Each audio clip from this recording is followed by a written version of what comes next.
Like, you're really that upset that I didn't use my blinker that you want to shoot me? Like, really? Hi, welcome to Jovie's home. I post new videos every Tuesday and Thursday. Today we are doing the third installment of our America series, and today I'm going to be talking about how I feel when I'm in America. Spoiler alert, like, I feel afraid, okay? Like, I feel afraid all the time when I'm in America, but we'll get into that later. I don't want to bore you guys with disclaimers, okay? I know that if you're really in my audience, if you've been watching me, you know like where my heart is and where this is coming from. Short version for you guys, like, I am an American. I do love America. It's hard for me to say these things, but it is how I feel, and I want to say them because I want to make a positive change. I'm not just sitting here like taking a crap on America, right? Like, I'm not just going to sit here and rant and rant and rant just for no reason. I mean, I hope to inspire change because maybe there are other people who feel like me. I'm sure there must be other people who feel like me, and so this is for you. So today we are going to rant, and if that sounds good to you, then why don't you come on in, kick off your shoes, and stay a while, okay? I'm really glad you're here.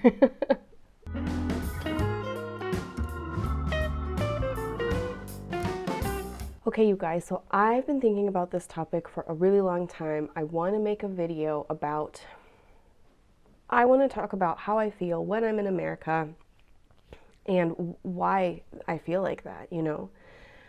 In my old job, I traveled quite a bit for work, and sometimes we would be going to the States. And every time that I had a trip coming up to the States, my stomach was in knots. Why would that be? Like, I was just getting anxiety. I was feeling in a way that I haven't felt in so long, or I don't feel that way here in the Netherlands or in Europe or, you know, in other places when I travel. But there is something specific about when I travel to the United States, even if I'm going to my parents' house, I feel anxious, so scared. Why is that? Like, that's weird, right? Like, you shouldn't feel afraid when you're going to a country that is, you know, like a peaceful country. Like, I don't know, you shouldn't feel afraid, but I do. And I think it's just because I've been gone for so long. I've gotten used to living in a country where there are more people than guns, and that is not the case in the United States. Yeah, like, there's more guns than people, so that's fucking scary, I think. Not because, I don't know, like, a gun is not just going to jump up and shoot me, but because I don't trust the people who are there, like, handling those weapons. And we're not going to talk so much about that, I think. I hope. This is a rant. This is not really planned, because I think you guys like that better, when I just sit here and just pour my heart out about how I feel about stuff. But that's going to be at the heart of it. At the heart of it, it's guns and just like the political climate, the way that people are behaving, the way that things are going.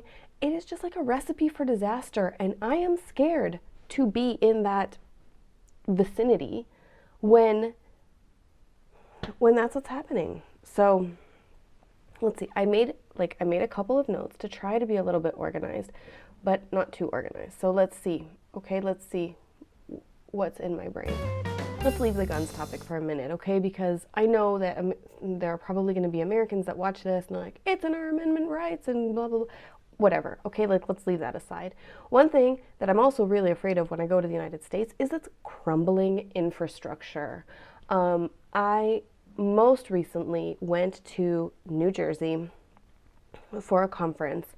And as I was driving, I was in a taxi from the airport to my hotel, and then later on back to the airport. And the highways that we took, I mean, to tell you that what I saw in Sierra Leone, like the condition of the roads in Sierra Leone and the condition of the roads in New Jersey, the ones that I saw, I'm sure there are some that are fine, but the ones that I saw were the same. That's weird.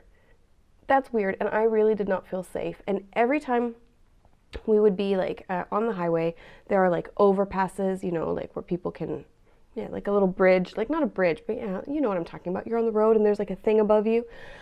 Those things were in such bad shape. They were in such disrepair that anytime that my taxi was stuck underneath it, I was thinking, is this thing going to collapse on us? And that's not for no reason. I mean, that's been in the news that so much of the infrastructure in the United States is crumbling. They need to repair it. There have been bridges that have just collapsed and people have died, and that is scary. Like, why is this superpower? Why is this like amazing country in the world like this? Like, America, we can do it. Best country ever. Why does it look like Sierra Leone in some places? Can you explain that to me? And I compare that here to living in the Netherlands, or, you know, when I drive to France and I drive through Belgium and Luxembourg and then I'm in France, or going to visit some friends in Germany, I don't feel that way on the roads. Like, Belgian roads, okay, I'm watching you, Belgian roads. But still, even Belgian roads are like a million times better than what you see in, you know, places like New Jersey. And I mean, I'm not saying that all of America is in disrepair, but there are places that are like that, and it shouldn't be like that, in my opinion. It scares me. The infrastructure scares me. Looking at, yeah, it's not just the infrastructure, right? Because if it was just the infrastructure, that's an easy fix. I think that the scarier, the worst part of that is that the priority is not to fix that. Like, that the politicians care less about fixing infrastructure than they do about some other bullshit that's like not, you know, like not, what am I trying to say here? Some other bullshit that's like going to take money outside the country, right? So I don't know. That's just one thing, the infrastructure. Also, let's stick with the roads theme here. Another thing I'm afraid of is the freaking like insanity of road rage, okay? Now, if you drive anywhere, people get mad, people honk, people give you a little, you know, like whatever, fine, people get angry. But in America, the road rage is real, okay? Like, it is real, and I don't remember it being like that when I lived there. Let's say 11 years ago. I don't remember it being so extreme. Or maybe it's just that I've gotten so desensitized to it that now when I go back to the States, I am scared of it. Like, and it's not just, I'm not scared. Like, if you give me the finger, like, I don't care, you know, whatever, like, go F yourself too. But what I'm afraid of is when people flash their guns in the window of the car. Like, that is like a serious threat. Like, you're really that upset that I didn't use my blinker that you want to shoot me? Like, really? Like, are we, God damn, like, I have no words here, right? Because, but like, is that the appropriate level? Like, is your reaction appropriate to the fact that I didn't use my blinker, that now you want to take away my life? I don't know. Maybe it's me. Maybe I've become too European in thinking that, you know, you shouldn't kill someone for like just upsetting you on the road, for cutting you off, or whatever they did. Like, you shouldn't be threatening them with your gun. But it's scary and it's real. And yeah, you know, that's how I feel. Okay, it is how I feel, and I own that. And you can say whatever you want. I did say before in a previous video that Americans are generally more polite drivers, and I stand by that. But at the same token, you are also much scarier when you're angry. Okay, like, you are more polite. When you are polite, you are super polite. But then there's like this polar opposite, that when you are upset and you have a gun and you want to like threaten someone, like, that's the level that it escalates to. And that's, you know, not appropriate in my opinion. Right? Like, just recently there was that vaping thing that was in the news where a bunch of people got sick because whatever they were vaping was contaminated or something. So now they've banned all flavored vape products, right? So because a handful of people got injured, they banned all the vaping stuff. Why is that not happening with guns? Why? I mean, how many people have to die? How many people have to die before we ban guns? I just don't get it. I don't get it. And no argument about freedom or, your rights is gonna outweigh the value of even a single human life to me. So, I don't know. It's just mind-blowing to me that so many people are still like so set on this like Second Amendment right, and you have been brainwashed from the NRA and all these companies that are making so much money from you, and just how much more blood needs to be on the hands of us collectively as a society before we say enough is enough. Like it's crazy, and the fact that it's accepted scares me and gives me anxiety every time I go to the States. Okay? Not only that, so now like moving on to another topic, it is that this current president has allowed the way that he behaves has allowed people to become so hateful publicly, so angry publicly, so rude and so disgusting, like to show really the worst sides of themselves, the most racist, the most sexist, the most disgusting sides, and they think that's okay because here's this person, like in the most important office in the country, who is behaving like that and setting an example for all these other people to behave like that. I mean, you guys, I don't know if you've seen, like if you read the comments on my videos, especially these American ones, you may have seen comments that I have now deleted and blocked, but you may have seen them when they're up there. How many hateful comments I get for daring to speak out, for daring to say like what I feel or what I think or what my impressions are.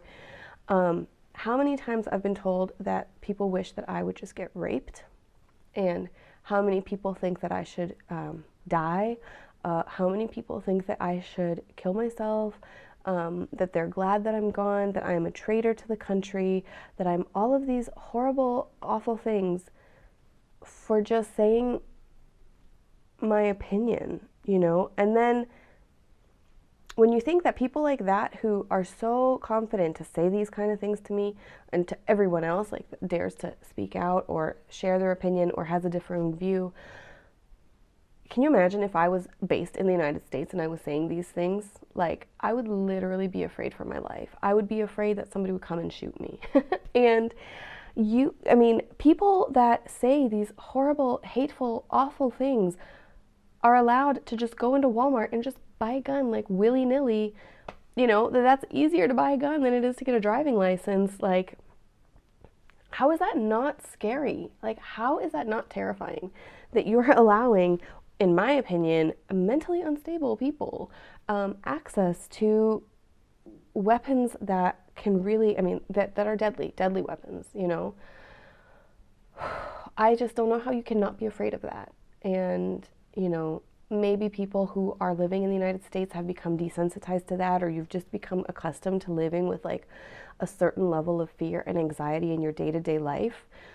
And that's really sad. Maybe that's how I was too. I don't know. But now when I come to Europe, or when I'm in Europe, I feel like I can breathe, And that's not to say that there's not some nut job with a gun like wandering around, or somebody that's going to set off some kind of terrorist attack, or that there's not going to be something that happens in Europe, because stuff happens here too. But it's much harder when you restrict access to those weapons. Like, it's harder to use them, you know what I mean? Like, I don't know. The other day I found out that that now they're selling these backpacks for children that turn into bulletproof vests. And that really made me sad. That in this point in time, instead of like prioritizing getting guns away from kids, we are giving them backpacks to protect them from guns, and training teachers. Like, well, let's bring more guns into schools by training teachers to have weapons. there is something so wrong with that thinking. There is something so inhuman about that. You know, these bulletproof backpacks, you know, probably are manufactured by the same people who are making guns. I don't know. I don't know if that's true or not. But I mean, I imagine so, you know. And so they're just making more money off of your life, your child's life. And I don't know. That's so scary.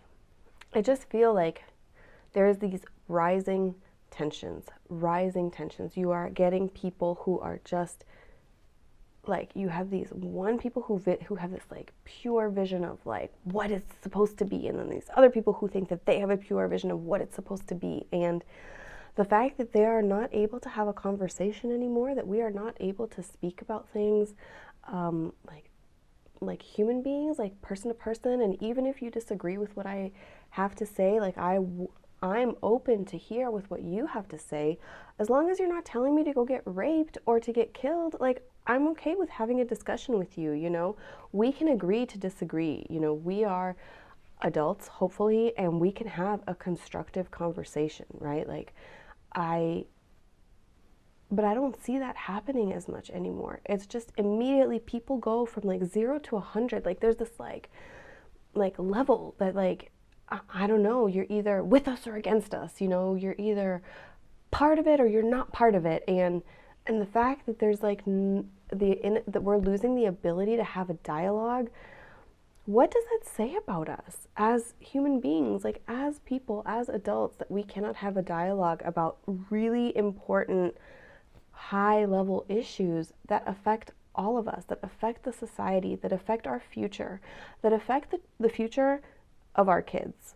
And that's like a whole other thing, right? Like, if I was the mom of America, it would be grounded. I would ground you all, because we need to learn a different way. We need to learn, and we need to set that example for the people who are looking up to us and learning from us. We need to show them that, you know, we can talk to each other in a very nice, polite, professional way, even if we disagree on certain things, that we can still have a discussion as adults and walk away, you know, with nobody fearing for their life. So anyway, you guys, I don't know if you agree with me or what you think or how you feel about that, but these are just like reasons why I'm afraid of America, of going to America, of being an American, things that just make me feel uneasy and uncomfortable. And thank you for letting me rant. Please like share your opinions down below. You know, I don't know what to say. Like, it's I'm watching from afar, and I am fearing for where we're going, where we are headed with this lack of empathy, that we're losing sight of what's important and we're only going for the money, and that's like the most important thing. And while yes, money is important, we all need it to live. Like, people's obsession with money, it's really pushing us to become unrecognizable. And I don't know. So that's it, you guys. Thank you for listening, okay? Thank you for letting me vent. Thank you for letting me rant a bit. I hope you liked it. I mean, I don't know, maybe you don't like it, but I hope you liked it. I hope you like hearing me share my innermost thoughts and feelings. I feel like this is like a video diary, but thank you so much for coming over. Thank you for listening. I really appreciate any time that you spent with me today, and I really hope to see you in the next one.